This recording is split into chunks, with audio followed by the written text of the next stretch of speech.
things that I okay. One of the things that I really love about what we do is being able to connect with our community because information is the key.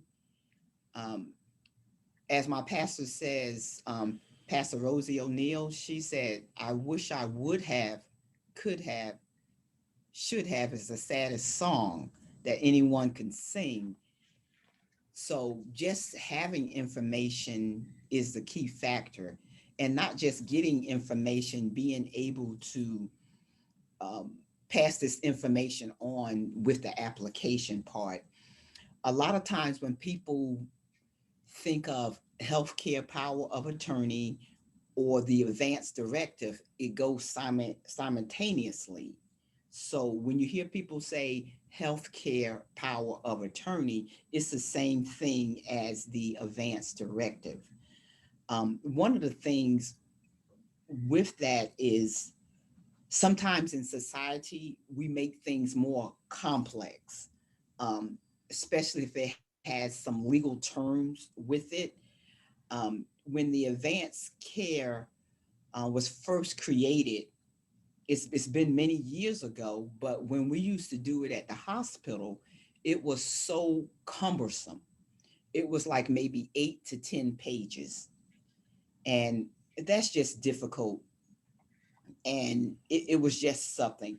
And one of the things to keep in mind, they have made it where that same 8 to 10 pages, they have cut it down to 2.5 pages.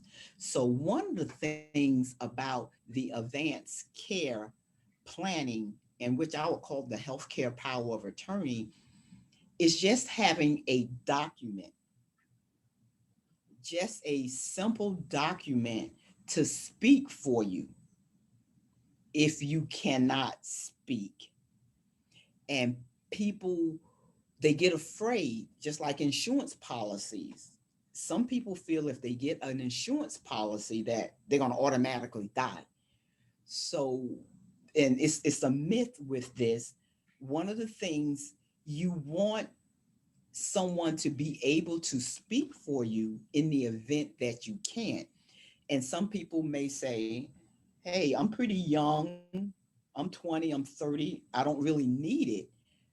But the simple fact is, if you're in an accident and you could no longer speak for yourself, you need someone to speak for you.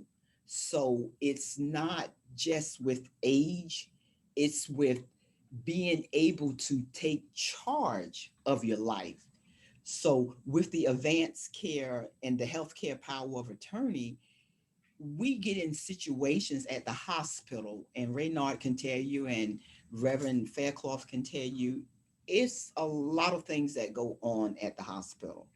It could be a lot of drama, who does what, and a lot of times, as you all are aware, the people that normally need to speak for you, they're really at your side. So this is what this advanced care document is. It's when you are not able to speak for yourself in an accident, or whether you're in a hospital, or whether you're having a simple surgery. Sometimes people can just have knee surgery or wrist surgery or anything. Um, and as long as you are able to speak for yourself, it's perfectly fine. This paper is only when you're not able to. So it has several folds to it. As long as I'm able to speak for myself, I'm okay. I can tell the doctors what I want. It's when I'm no longer able to speak for myself, which one of my family members will follow out my wishes.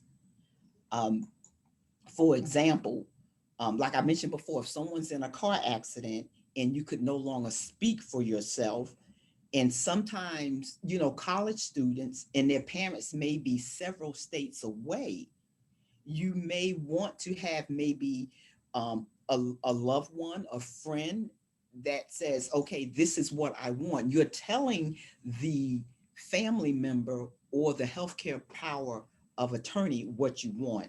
Let me just go over it just a tad bit.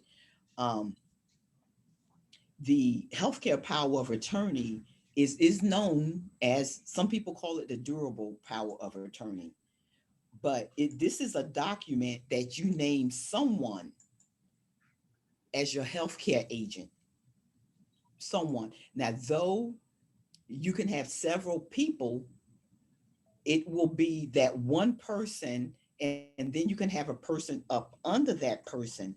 But just say, for instance, if you have five daughters, unfortunately, all five daughters won't be able to make that decision at that particular time. It's usually one person, and they will talk to one another, because it gets confusing when you have five people making decisions for you.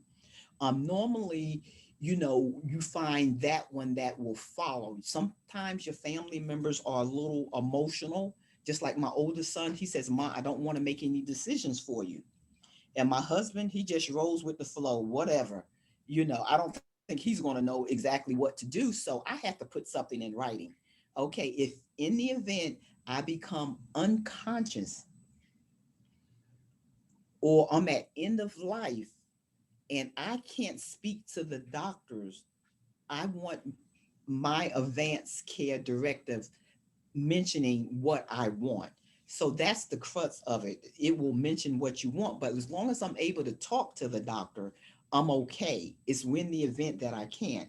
Now, of course, you have the main person, and then you can have the secondary person.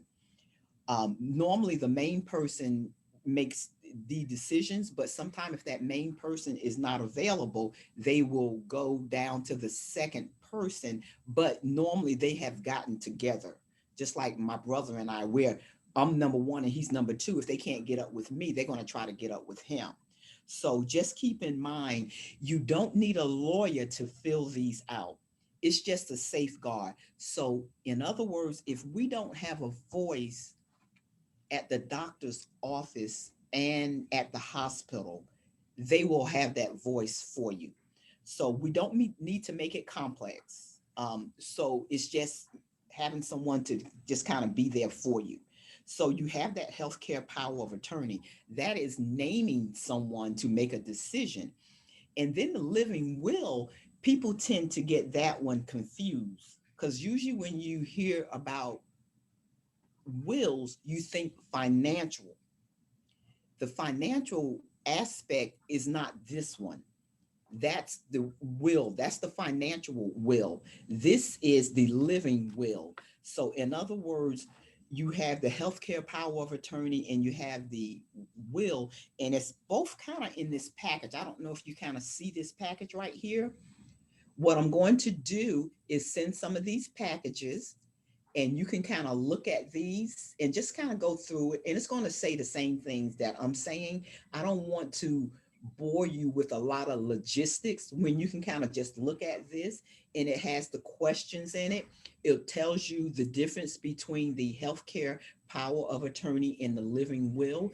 And the living will, it just goes just a little deeper. It says the living will allows you to express your wishes about life sustaining treatments if you should become terminally, or your condition is irreversible.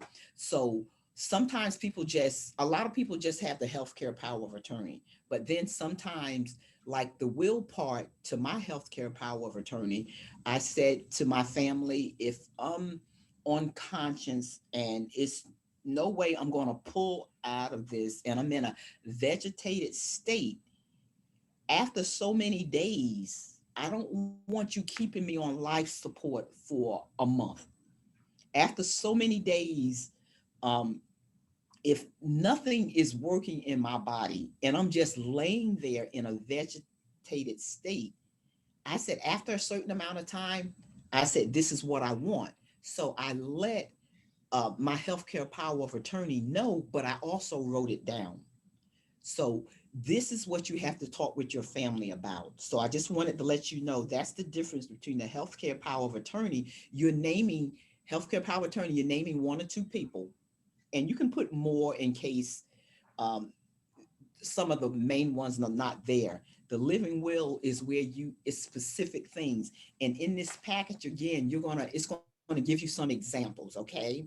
Right. So just keep in mind that you don't have to pay, because sometimes the lawyers they want to get involved, and they want to say, okay, you need to pay. You don't need to pay for the healthcare power of attorneys.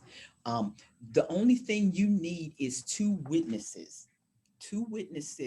that are not related to you and that are not invested. So, in other words, just say if you have an accountant, you don't want your accountant being your healthcare power of attorney, because he may benefit, or he may benefit from some of the money.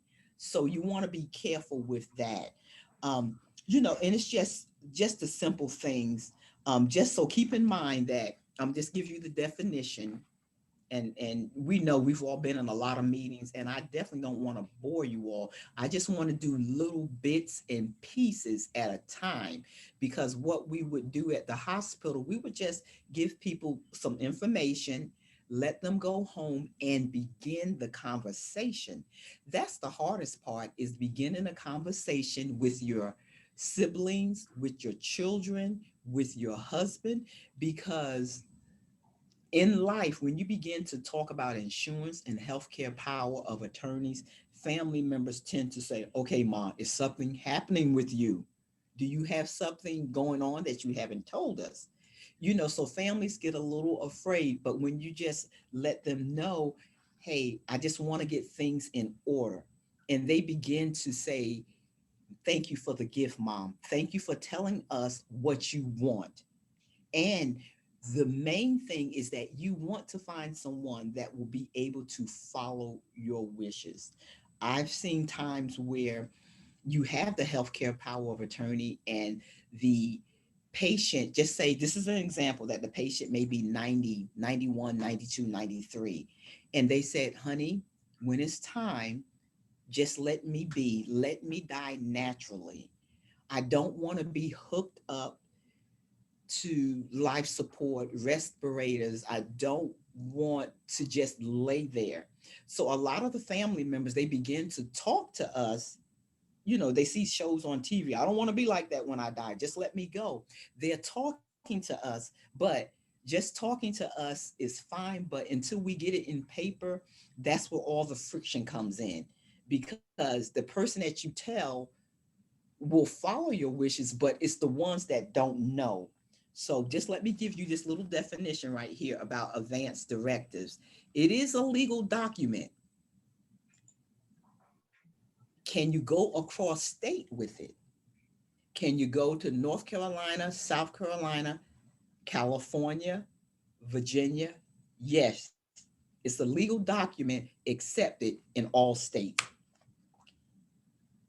It is a complete planning process. It includes a healthcare power of attorney, a living will, advance directives, and of course, it has no financial bearings on it.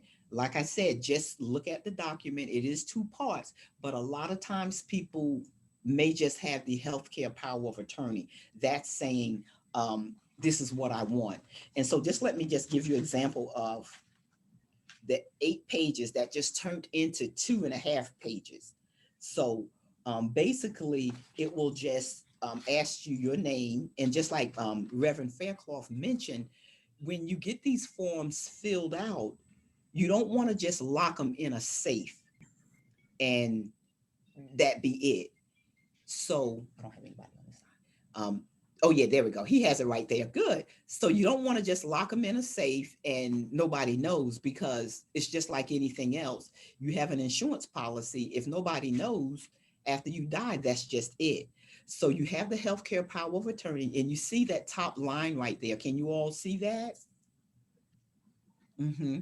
You can, and don't worry about so much. We will kind of walk you through the process. Don't let it stress you out. We have um, advanced care, um, several of us that are here.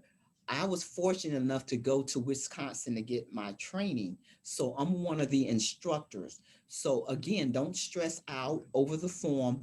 And one of the things with the form, you don't want to fill it out until you are around someone that can notarize it for you and to have two witnesses.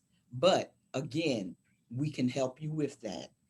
Um, Either we can do like we did before, we can come to the church and get it filled out for you, or we can have a way for you to come out here. But as you can see, there's the name at the top. And as you can see right there, number one, it has the name of, just say if it's your son, we're going to put your son's name there, put his address, his home phone number. Okay. As you see right up under that, just like my brother and myself, I'm the top person in my family because I'm on the top, and then my brother is below me.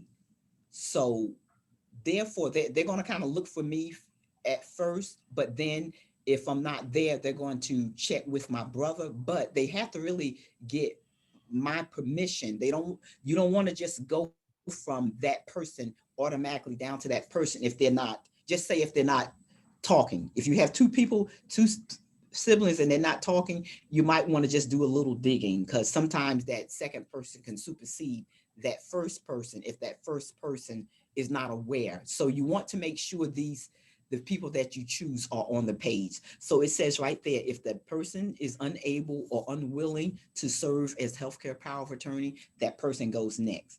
Okay, so we just go right down to number two, and that's just saying number two, those are special instructions. So in other words, some people still want artificial hydration or just I want to be on life support for 5 days after a month. You can say certain things, and sometimes some most people kind of cross through there because sometimes if you do say particular things, it may slow some of the care down because you still want to hear from your healthcare power of attorney right there. So and then it just goes down to organ donation. Some people donate their eyes, and some people don't. All you do is just cross that part out. So again, we can come to your church, slow it down a little bit, and let you kind of go over this part. And there's that living will part. Again, most people just do the healthcare power of attorney and they just cross through the living will because the living will is a little bit more specific. In other words, for this living will to go into effect, it says right here, if I'm able to communicate my healthcare decision, I desire that my life not be prolonged by life prolonging measures. Sometimes a patient is maybe at the end of life and their body is not accepting any fluids, but then sometimes family says, okay, let's feed them, but if the body has already shut down, it's not going anywhere. The fluid is just building up. So in order for the living will to be into effect, you have to have one of these three initial. So if you don't have any of those three, my condition cannot be cured, and it may result in my death within a short period of time. I become unconscious. So if you want to check one of those, okay, and then you go down, I want to receive artificial nutrition. That's fluids. Sometimes it's food, food in a liquid form going in your body.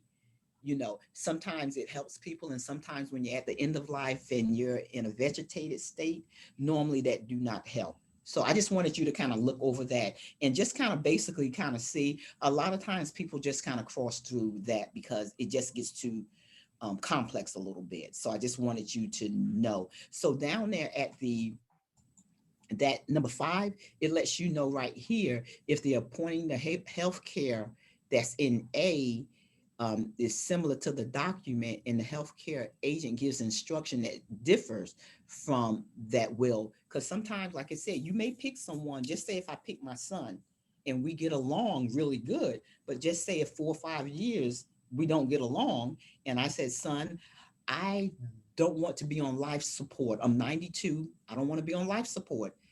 Just let me go naturally, let them keep me comfortable.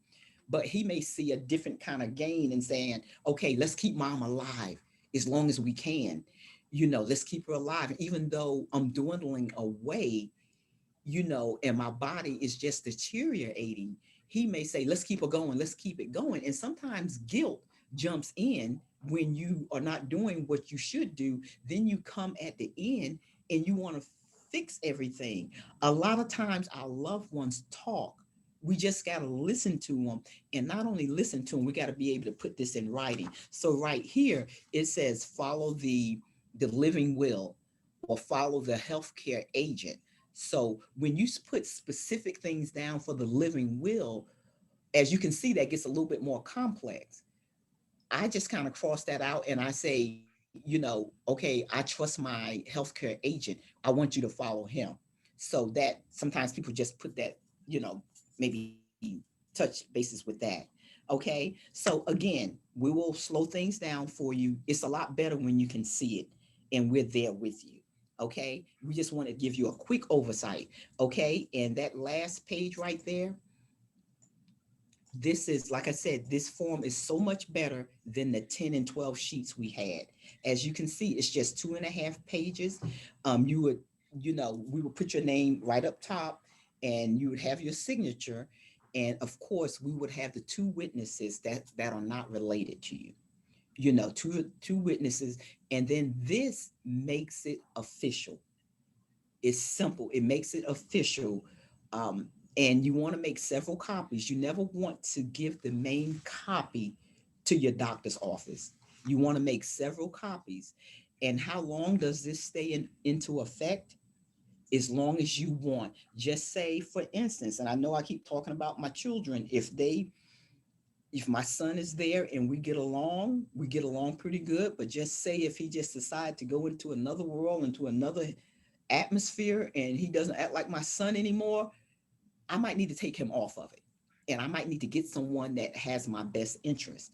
Um, and like my other son says, I don't want my name up here because he's scared to make the decisions. I may have a friend that's going to be tough, and she's going to say, hey, this is what Valeria wanted. We're going to stick to what Valeria want. So a lot of times it's not always the family. Sometimes it's a friend that will do these. So I just kind of didn't want to overwhelm you with this. So in other words, you don't have to be dying or have a terminal disease to have these filled out. It's in the event if something happens and you cannot speak for yourself, and you have 6 or 7 children or 5 children, and one is on board and the other one is saying, no, no, no, let's have operation after operation after operation. And if you're putting this down that I don't want to have a lot of operations, I want to, this is what I want. So that family member is basically speaking for you. Okay. Does anybody have any questions as we get ready to wind it down a little bit?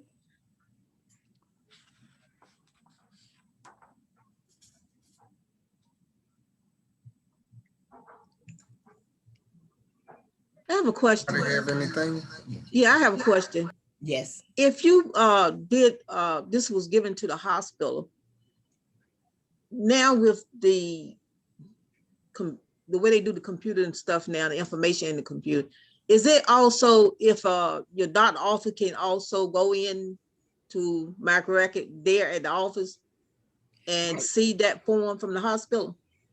Well, not so much from the hospital. The hospital is one entity up under Okay. there.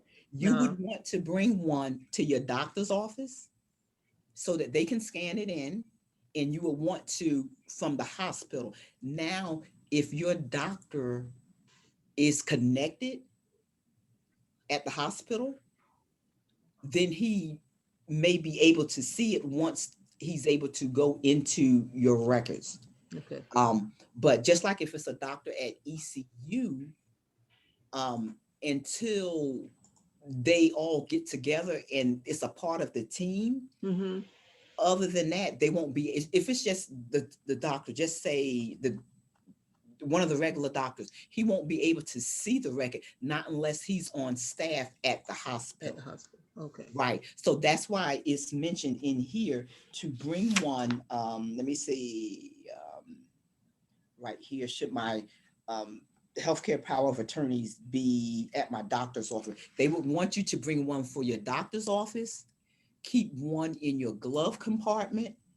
The hospital, because it's such a large field, they can scan it. Now, if you're invited, and just say if you go in Duplin County, divided in Duplin County, then they can see each other Mhm. because they're part of the Right. same system. Mhm. But if the hospital is not part of the same system, you would want to go ahead and get it scanned in.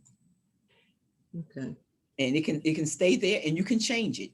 If you need to change it, it's going to put a date on it. And by chance, if two or 3 years down the road come and you want to change it, you can. But it will stay at the hospital. But the key to that is making sure you don't just get it changed at your doctor's office and not let the hospital know, or at the hospital and not let your doctors know, or the one you have in your safe or your glove compartment is different. You want to make sure that the old ones are discarded. Right. Mhm.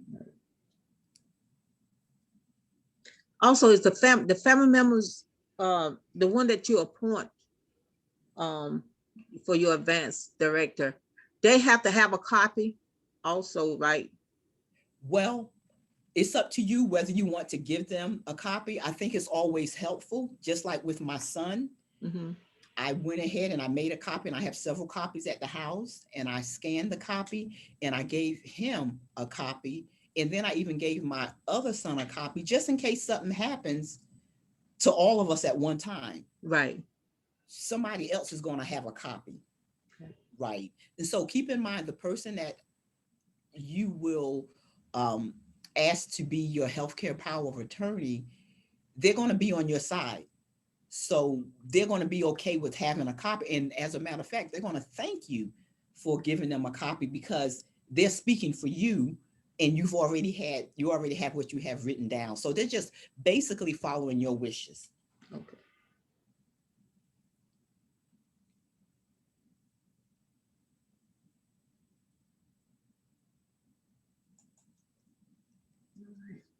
Any other questions? You said you're gonna get copies to us. You're gonna give those to the pastor. I Okay. will. I All right. will. Thank you. And thank you for asking that question. And it is, when you look at it, I am telling you, Mr. Taft, it is so much better this time. It was a nightmare. Can you imagine us as chaplains going around and trying to get 8 pages filled out? And it was so complex. And now they will tell you, I think it's a part in there where it tells them the difference. Is that the one? Did you scan that part? Um, it's when you go, and that's the first page. Um, Let me see here. And then it has like the second page. It just gives you steps to think about it. It breaks it down a little more. So that's the key, is when I send this, you get time to ponder over it and just look. Sometimes if you're not sure who would speak for you, think about it. Think about it, and you have time to say, okay. But one of the questions, if if somebody wants me to be their healthcare power of attorney and they don't let me know, then it can become kind of shocking. Just say we have family members here and they have siblings, and they didn't tell any of the siblings, but they got their neighbor to be their healthcare power of attorney. Keep in mind, when they got their neighbor to be healthcare power of attorney, that neighbor now has the power to make decisions when you can't. So that's why you still have to be careful. Um, Sometimes people will have their boyfriend and not have their family. And now you can see how it will create a lot of issues. It's like, okay, you're just a boyfriend. We're the children. But once you once that person picked that person to be their healthcare power of attorney, that person to make some decisions. And that's how it goes that way. We don't get many like that, but it is a couple of cases where people are estranged from their family and their family is no longer able to make any decisions. And as you can see right here, it just breaks it down right here. The healthcare power of attorney, it tells you who is your healthcare agent, um, how do you choose, um, what thing is that decisions your healthcare agent can make, as you see right here, just right here. Thank you for pulling that up. You all right, Pastor?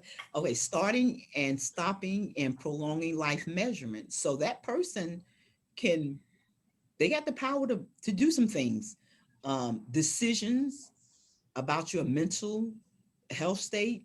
Um, Unfortunately, some people may have, advanced dementia, and, they may keep walking out of the house or just different things. And it's a danger to them. I'll use my father, for example. He's paranoid, but he walks out of the house and he gets missing. So somebody's got to be able to make a mental decision for him because he no longer can. So that's the mental aspect. Now, are we diagnosing? No, you just have to talk with your doctors. Choosing a doctor or facility, reviewing and sharing your medical information, um, autopsies and disposition of your body. So that's an important part too, because we have seen that here. You have, just say you have a family member that's making all the decisions, or you have a friend that's making all the decisions, but the funeral plans are with the family. That's a question, isn't it? So when you finally die, they can say, okay, the funeral home. But after that, the family members can jump back in and do what they need to do. They cannot go and make funeral arrangements, because right here they can say, okay, I want the family member, I want the patient to go to the funeral home, but they can't get there and make all the plans, not unless that person is on your insurance policy and they're the only ones that have one. Okay. And like I mentioned, it'll be a part 2 to this. At some point, if you all decide which way you want to go, we have a team, and we can come there and do the notary, or I'm a notary. I can do the notary as long as, now you all, if you're not related to one another, you can witness one another. That's what we did before. Am I correct, Pastor Faircloth? Yep. Mm-hmm.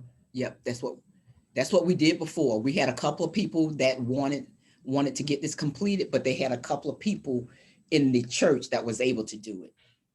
Okay, so just don't make it complex. It's just having someone to speak for you if you can't. It's just like an insurance policy. It's a gift to the family, because when things happen and you get up there on the North Tower and you're on life support and you have all these people arguing, how many know people will come out? It's like a funeral and a wedding and death situations. You want to find drama, you find a lot of drama. So when people have this in writing, it's like, okay, this is what mom wanted. Okay, it's no need in arguing with this. This is what she want, and this is what we want to do for her, because it's in writing. Okay. Thank you all very much. Thank you. Okay.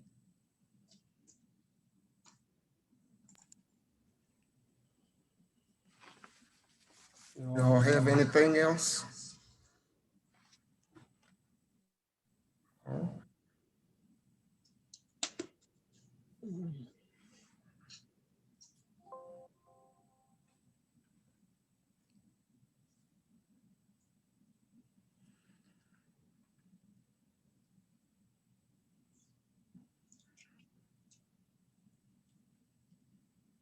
Very good. Very informative. Hmm. And less writing.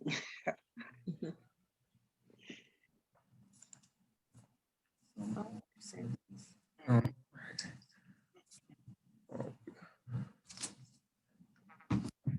and we certainly do thank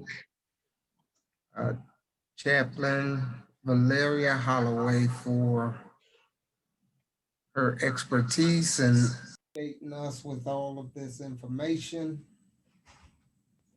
and helping us to better understand how important this is. Just continue to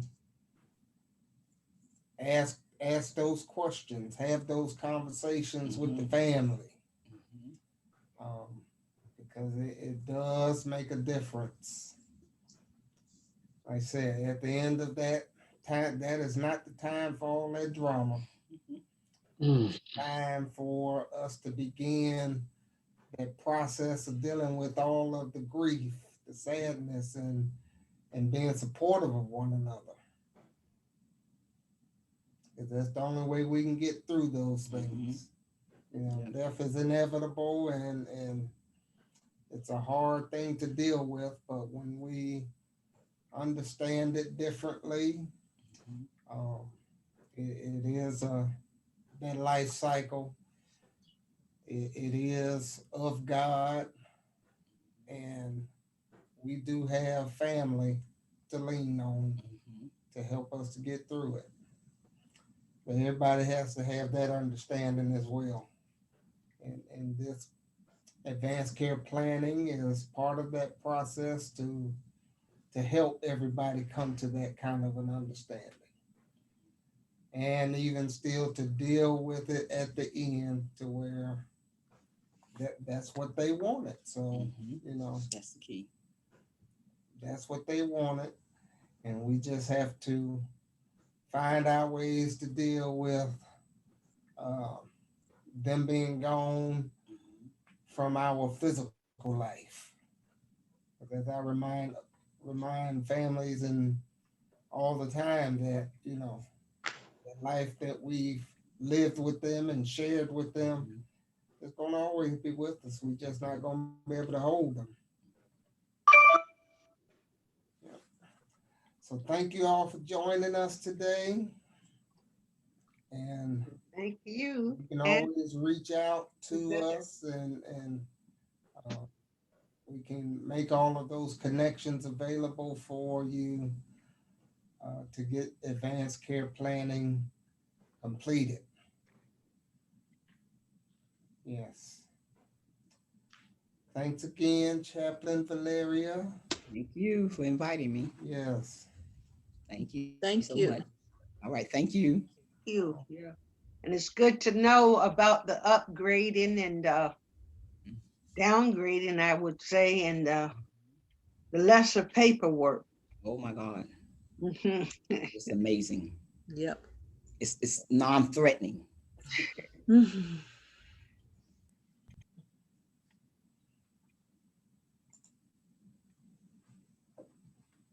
Ah.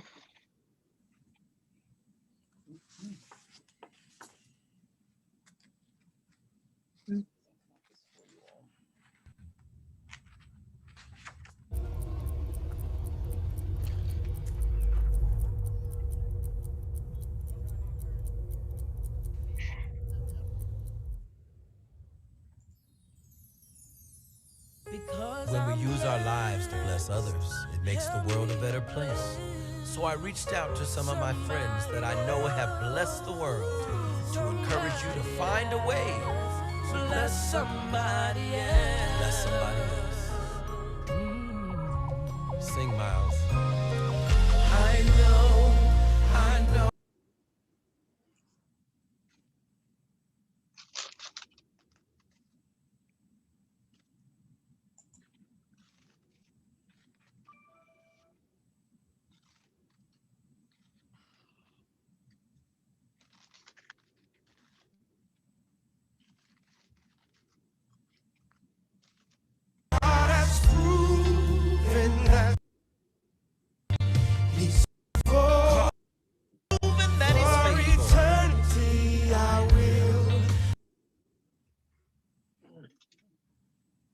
Technology. It does that to us. Mhm.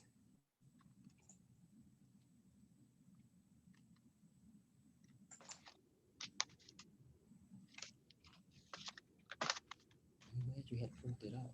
I'm glad you had it there. That was good. Yeah, I do I have didn't know that. the I was, full one like that. but Yeah. I just, well, I'm glad you had that. If I'd have known that, I would. Well, then I didn't want to. You know, just go through the whole thing. You know.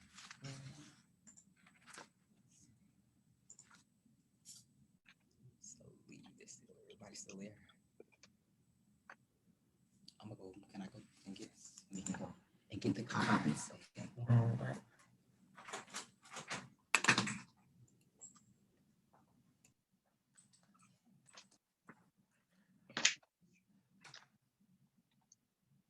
Taya?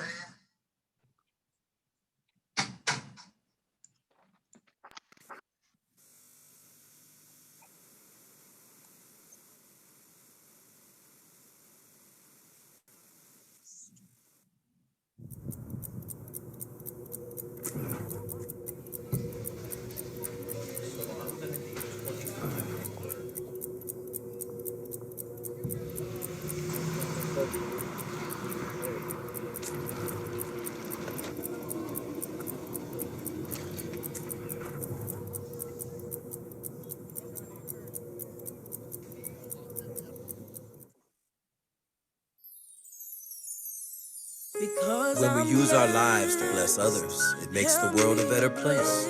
So I reached out to some of my friends that I know have blessed the world to encourage you to find a way to bless somebody else. Bless somebody else. Sing, Miles. I know, God has been faithful every day. Yes. And I believe God's hand is on my life. His hand is on my life. God has proven that He's faithful. God has proven that He's faithful. For eternity I will be grateful. Sing it for me, Wes. Blessed with so much. How can I keep it to myself? Wes Moore.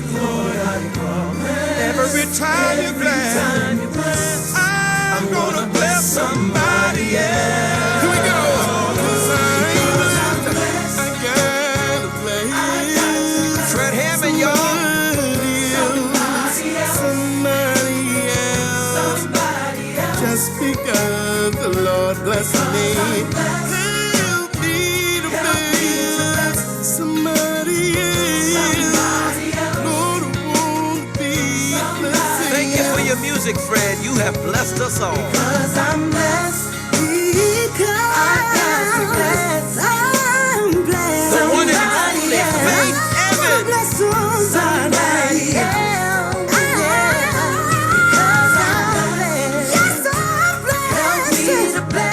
God, help me to bless somebody else.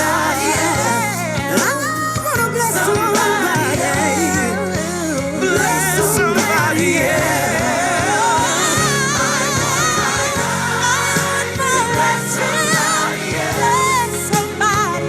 The incomparable Miss Yolanda Adams, my sister.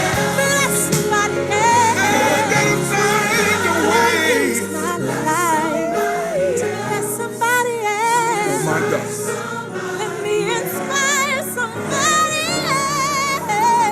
And God, here's my vow. Lord, sing the harvest. Every time you bless, you can trust me to bless somebody else. Trust me to bless somebody else. Pastor Smokey Norfolk, my man. Send the harvest, and every time you bless, The beautiful Erica Campbell. you can trust me to bless somebody else. Sing, Erica. Send the harvest, And every time you every time you bless, trust me, Lord, trust me, Lord. I got one more witness, my brother Roosevelt Griffin. Lord, send the harvest.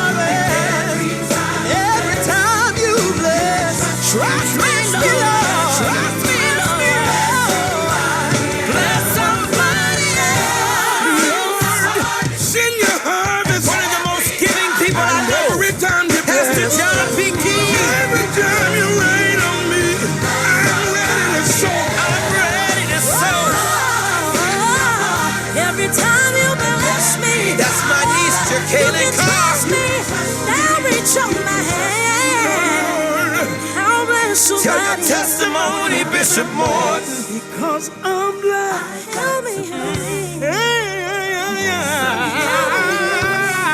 Say it, Bishop. I'm looking for somebody. I gotta bless somebody else because I'm blessed. That's my new friend, Miss Kiki Wyatt. Somebody else. Come on, Kiki. Use that special gift to bless the world. Send your heart.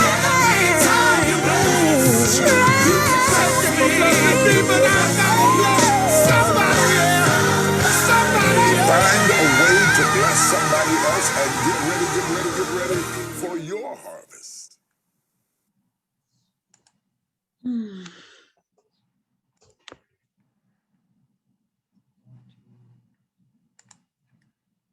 Amen. And you all continue to be blessed. You too.